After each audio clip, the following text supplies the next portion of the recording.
दोस्तों, राजा विक्रमादित्य अक्सर रात में वेश बदलकर अपनी प्रजा के हालात जानने निकलते थे। वह अपने सच्चे प्रेम से भरे दिल के साथ सड़कों पर घूमते थे। एक रात जब वह अमृत बेला में घूमते हुए शहर के चक्कर लगा रहे थे, उन्होंने देखा कि एक युवा लकड़हारा एक पेड़ पर चढ़ रहा है। उसकी आंखों में जीवन की आशा और मेहनत की चमक थी।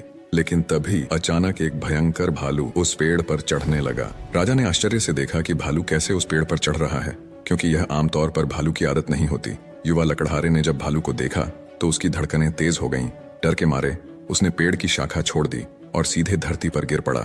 उसकी जान चली गई। वहीं भालू ने पेड़ से नीचे उतरते ही अपनी असली पहचान बदल ली और एक खूबसूरत लड़की का रूप धारण कर लिया। राजा विक्रमादित्य दूर से यह नजारा देख रहे थे। उनका मन जिज्ञासा से भर गया। वह सोचने लगे, यह लड़की अब क्या करेगी। कुछ ही समय बाद राजा के दो सैनिक जो रात की गश्त पर थे वहां पहुंचे। संयोगवश वे असली भाई थे। छोटे भाई की नजर जब उस खूबसूरत लड़की पर पड़ी तो उसने बड़े भाई से कहा, भाई देखो कितनी सुंदर लड़की बैठी है, मुझे तो शादी करनी है। बड़े भाई ने कहा, नहीं, जब तक मैं हूं तुम उससे शादी नहीं कर सकते, मुझे पहले उसका हाथ मांगना चाहिए। छोटे भाई ने तुरंत विरोध किया, मैंने उसे पहले देखा है, इसलिए मैं उससे शादी करूंगा। दोनों भाइयों के बीच बहस बढ़ गई। अंततः बड़े भाई ने सुझाव दिया, हम क्यों ना उससे पूछें, जो भी उसे पसंद आएगा वह उससे शादी कर लेगा। जब दोनों भाई उस खूबसूरत लड़की के पास पहुंचे, बड़े भाई ने पूछा, हे सुंदरी, तुम कौन हो और यहाँ क्या कर रही हो। लड़की ने जवाब दिया, मैं पास के गांव में रहती हूँ और अपने पति की खोज में इस जंगल में घूम रही हूँ। छोटे भाई ने पूछा, तुम्हारा पति कहाँ है, अगर तुम चाहती हो तो हम तुम्हारी मदद कर सकते हैं। लड़की ने मुस्कुराते हुए कहा, मैं अभी अविवाहित हूँ और एक योग्य व्यक्ति की खोज में हूँ। छोटे भाई ने गर्व से कहा, हम दोनों भाई अभी अविवाहित हैं, तुम चाहो तो किसी एक से शादी कर सकती हो। लड़की ने एक शर्त रखी, मैं उससे ही शादी करूंगी जो तुम दोनों में से सबसे बहादुर और शक्तिशाली होगा। ये सुनकर दोनों भाइयों में लड़ाई शुरू हो गई। अपनी बहादुरी साबित करने के लिए उन्होंने अपनी तलवारें निकाली और एक दूसरे को घातक चोटें पहुंचाई। अंततः दोनों भाइयों ने एक दूसरे को मार डाला और लड़की ने खौफनाक तरीके से हंसते हुए एक दिशा में चलना शुरू किया। राजा विक्रमादित्य जो दूर से यह सब देख रहे थे, एक कदम और बढ़ते हुए उस लड़की का पीछा करने लगे। लेकिन इस घटना ने उनकी सोचने की शक्ति को जकड़ लिया। सूरज की किरणें धीरे धीरे चमकने लगीं, पर राजा विक्रमादित्य अपनी भूख और प्यास को भूल चुके थे। उनकी जिज्ञासा उस रहस्यमयी लड़की के बारे में जानने की थी। लगभग 200 कदम चलने के बाद राजा विक्रमादित्य की आंखें फिर से चौंधिया गईं। अब उस खूबसूरत लड़की ने अपना रूप बदलकर एक जहरीले नाग का रूप धारण कर लिया। वह नाग तेजी से आगे बढ़ा। नाग ने एक नदी के किनारे पहुंचकर कुछ क्षण रुका और फिर अचानक नदी में कूद गया। राजा विक्रमादित्य उस किनारे पर खड़े होकर यह सब देख रहे थे। थोड़ी ही देर में नाग ने एक नाव पर छलांग लगा दी, जिसमें लगभग 20 से 25 लोग सवार थे। जैसे ही नाग ने नाव में प्रवेश किया, वहां अफरा तफरी मच गई। लोग अपनी जान बचाने के लिए नदी में कूद पड़े। जो तैरना जानते थे वे तैरकर किनारे तक पहुंच गए और जो नहीं जानते थे वे डूब कर मर गए। कुछ समय बाद नाग फिर से नदी से बाहर आया और नदी के किनारे चलने लगा। विक्रमादित्य ने उस नाग का पीछा करना जारी रखा। कुछ दूर जाने के बाद राजा विक्रमादित्य ने फिर से देखा कि वह नाग एक वृद्ध ब्राह्मण के रूप में बदल गया है। राजा ने सोचा, अब यह सही समय है इस रहस्यमय प्राणी से जानकारी प्राप्त करने का।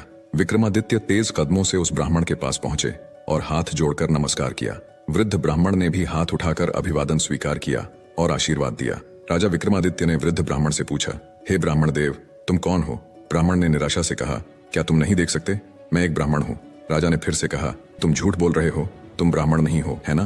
ब्राह्मण ने चिढ़ते हुए कहा, फिर तुम मुझे बताओ मैं कौन हूँ। राजा ने कहा, तुम वह नहीं हो जो तुम दिखते हो।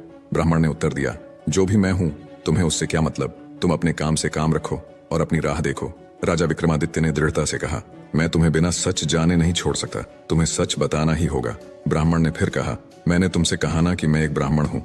राजा ने कहा, तुम मुझसे झूठ नहीं बोल सकते, मैंने तुम्हें तब से देखा है जब तुमने लकड़हारे को मार डाला था। फिर तुमने एक सुंदर लड़की का रूप धारण किया और उन दो सैनिकों को एक दूसरे को मारने पर मजबूर किया। फिर तुम जहरीले नाग में बदल गए और नदी में कूद पड़े। तुमने नाव पर सवार लोगों में अफरा तफरी मचाई। अब तुम एक वृद्ध ब्राह्मण के रूप में हो। सच सच बताओ, तुम कौन हो। राजा विक्रमादित्य की बातें सुनकर ब्राह्मण ने कहा, अगर मैं नहीं बताऊं तो तुम क्या करोगे। राजा ने अपनी तलवार निकालते हुए कहा, तब तैयार हो जाओ मरने के लिए। तुम्हें नहीं पता कि यह विक्रमादित्य की नगरी है। तुम इतने लोगों की जान लेकर इस पवित्र राजा के राज्य में जीवित नहीं रह सकते। अब सच्चाई बताओ। ब्राह्मण ने राजा की इस प्रशंसा पर जोर से हंसते हुए कहा, मुझे पता है कि यह शहर सम्राट विक्रमादित्य का है और तुम वही विश्व प्रसिद्ध सम्राट हो। फिर भी एक बात जान लो, तुम मुझे नहीं मार सकते। एक दिन आएगा जब मैं तुम्हें मरने पर मजबूर कर दूंगा। राजा विक्रमादित्य उसकी बातों को सोचने लगे। जो इस भेष में भी मुझे पहचानता है वह साधारण व्यक्ति नहीं हो सकता। फिर उन्होंने थोड़ी विनम्रता दिखाई और कहा, अब जब तुमने मुझे पहचान लिया है, कृपया मुझे बताओ कि तुम सच में कौन हो। ब्राह्मण ने कहा, तुम एक राजा हो और राजहट पर अड़े हुए हो, इसलिए मुझे तुम्हें सारी बातें बतानी पड़ेगी, मगर तुम मेरी बातों में विश्वास नहीं करोगे, इसलिए सबसे पहले मुझे तुम्हें बताना होगा कि मैं कौन हूँ। तो हे राजा, ब्राह्मण ने कहना शुरू किया, अब ध्यान से सुनो कि मैं कौन हूँ और तुम्हारी राजधानी में क्यों आया हूँ। मेरा नाम काल है। तुम जानते हो कि इस दुनिया में जन्म लेने वाले सभी जीवों की मृत्यु निश्चित है, इसलिए इस भूमि को मृत्यु लोक भी कहा जाता है। जब कोई जीव माँ के गर्भ में आता है तो सब कुछ बनने के बाद आत्मा उसमें प्रवेश करती है और जीवन जागृत होता है। इसी समय उसके मृत्यु का समय, स्थान और परिस्थितियां भी सृष्टिकर्ता द्वारा निर्धारित की जाती हैं। हे राजा, ब्राह्मण ने आगे कहा, तुम जानते हो कि चित्रगुप्त हर जीव की जीवन और मृत्यु का रिकॉर्ड रखते हैं। जब किसी जीव की मृत्यु का समय आता है तो वह धर्मराज को सूचित करते हैं। अब चूंकि सभी जीवों की मृत्यु और मुक्ति का विभाग भगवान शिव के पास है, इसलिए धर्मराज भगवान शिव से अनुमति मांगते हैं कि उस जीव को मृत्यु दी जाए। जब भगवान शिव अनुमति देते हैं तो धर्मराज मुझसे यानी काल से कहते हैं कि जाओ और उस व्यक्ति की जान ले लो, तब मैं इस मृत्यु लोक में आता हूँ। ब्राह्मण ने अपनी बातें जारी रखी, मुझे पता होता है कि कौन जीव कब, कहाँ और किन परिस्थितियों में मरेगा। मैं उस जीव को निश्चित स्थान पर निश्चित समय पर पहुंचाता हूँ जहाँ उसकी मृत्यु लिखी गई होती है। मैं वही परिस्थितियां और स्थिति बनाता हूँ। हे राजा, ब्राह्मण ने कहा, मैंने उस लकड़हारे को नहीं मारा। राजा विक्रमादित्य ने कहा, तुम फिर से झूठ बोल रहे हो। मैंने अपनी आंखों से देखा कि तुम उस लकड़हारे की मृत्यु का कारण बने। ब्राह्मण ने कहा, बिल्कुल, मैं कारण बनता हूँ, लेकिन भौतिक लोग सोचते हैं कि लकड़हारा पेड़ से गिरकर मर गया और फिर मुझे धर्मराज के आदेश का पालन करना होता है। उसकी मृत्यु पेड़ से गिरने के कारण लिखी गई थी, इसलिए मैंने एक रूप धारण किया और वही परिस्थितियां उत्पन्न की ताकि वह उस घटना का शिकार हो जाए। सोचो, ब्राह्मण ने समझाया, अगर मैं असली रिच होता तो क्या वह कभी पेड़ पर चढ़ पाता? वह कभी नहीं चढ़ सकता था, लेकिन मैं वहां था और मेरे लिए कुछ भी असंभव नहीं है। अगर हम उन सैनिक भाइयों की बात करें तो मैंने उन्हें भी नहीं मारा, क्योंकि उनकी मृत्यु एक दूसरे के हाथों लिखी गई थी। इसलिए मैंने उनके लिए एक सुंदर लड़की का रूप धारण किया। नाव में जो कुछ लोगों की मृत्यु डूबने के कारण हुई, उनकी मृत्यु भी इसी तरह लिखी गई थी। इसके लिए मुझे भयानक नाग का रूप धारण करना पड़ा और उस नाव में जाना पड़ा। ब्राह्मण ने राजा की ओर देखा और कहा, हे राजा, मुझे लगता है कि अब तुम समझ गए होगे कि मैं कौन हूँ और क्यों आया हूँ, और तुमने यह भी समझ लिया होगा कि समय, स्थान और परिस्थितियों का भौतिक जीवन में कितना महत्वपूर्ण रोल होता है। राजा विक्रमादित्य ने काल के रूप में उपस्थित बूढ़े ब्राह्मण की बातें ध्यान से सुनी और उनके चेहरे पर गंभीरता छा गई। काल ने कहा, हे राजा, अब मैं जा रहा हूँ। राजा विक्रमादित्य ने विनम्रता से कहा, हे कालदेव, आपने मुझे बहुत अच्छी जानकारी दी है, जिसके लिए मैं आपका धन्यवाद करता हूँ। कृपया जाने से पहले मेरा एक और सवाल का जवाब दें। काल ने कहा, पूछो, जो भी पूछना है जल्दी पूछो, क्योंकि मेरे पास यहाँ रहने का ज्यादा समय नहीं है। राजा ने पूछा, कृपया बताएं कब और कहाँ और कैसे मेरी मृत्यु होगी। कालदेव ने उत्तर दिया, हे राजेंद्र, मैं तुम्हें बता सकता हूँ कि तुम कहाँ और कैसे मरोगे, लेकिन कब मरोगे यह नहीं बता सकता। राजा विक्रमादित्य ने आश्चर्य से पूछा, हे कालदेव, मृत्यु का समय बताने में तुम्हारी क्या आपत्ति है? काल ने गंभीरता से कहा, हे राजा, अगर मैं तुम्हें समय पहले से बता दूं तो तुम इसी पल से चिंता करने लगोगे, और तुम जानते हो चिंता चिता के समान होती है। अभी तुम्हें अपने शासन में कई शुभ कार्य करने हैं और लोगों के कल्याण के लिए महान कार्य करने हैं। राजा विक्रमादित्य ने संतोष से कहा, ठीक है, अगर समय नहीं बता सकते तो कम से कम मुझे बताएं कि मैं कहाँ और कैसे मारा जाऊंगा। काल ने कहा, सुनो राजन, तुम्हारी मृत्यु तुम्हारे अपने महल में सीढ़ियों से फिसलकर होगी। यह सुनकर राजा विक्रमादित्य की आंखें चौड़ी हो गईं।